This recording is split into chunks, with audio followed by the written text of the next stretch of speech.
জামাত আমিরের বক্তব্য শুনতে সোমবার সন্ধ্যায় জনসমুদ্রে পরিণত হয় ঝিনাইদহের ওয়াজির আলী উচ্চ বিদ্যালয় মাঠ। বিকেল গড়াতেই মাঠ ও আশপাশের এলাকায় জড়ো হন হাজারো নেতাকর্মী ও সমর্থক। সন্ধ্যা ৭টার কিছু আগে বক্তব্য শুরু করেন জামায়াতে ইসলামীর আমির ডাক্তার শফিকুর রহমান। বক্তব্যের শুরুতে তিনি বলেন, বুকের তাজা রক্ত দিয়ে হলেও দেশে ফেসিবাদের পুনরুত্থান ঠেকানো হবে। ফেসিবাদ আর ফিরে আসতে দেব না, ইনশাআল্লাহ দেব না।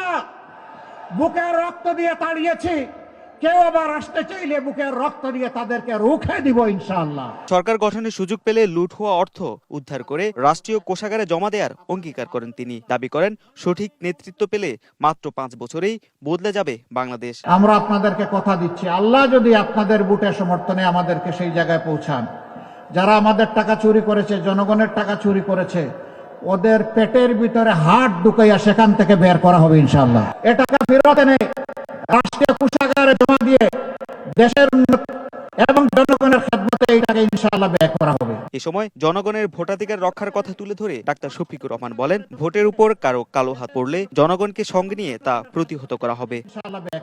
এর আগে বিকেলে মেহেরপুরে এক নির্বাচনী জনসভায় অংশ নিয়ে রাষ্ট্র পরিচালনার জন্য জামাতকে অন্তত একবার সুযোগ দেওয়ার আহ্বান জানান তিনি। একবার আপনাদের এই ভাইদেরকে সুযোগ দিয়ে দেখেন আমরা আপনাদের পাশে বিপদে আপদে থাকি।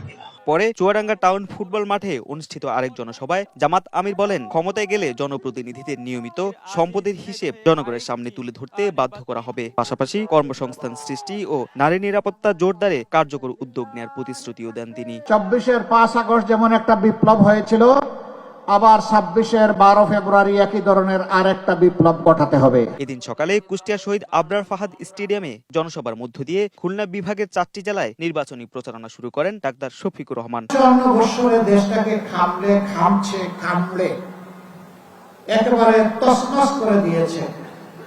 আমরা গভীরভাবে বিশ্বাস করি, এদের দৃষ্টিভঙ্গি এবং চরিত্র পরিবর্তন না হলে এরা দেশের জন্য ভালো কিছুই করতে পারবে না। এ সময় গত 54 বছরে ক্ষমতাসীনরা উন্নয়নের নামে দেশকে ক্ষতিগ্রস্ত করেছে বলেও অভিযোগ করেন জামাত আমির।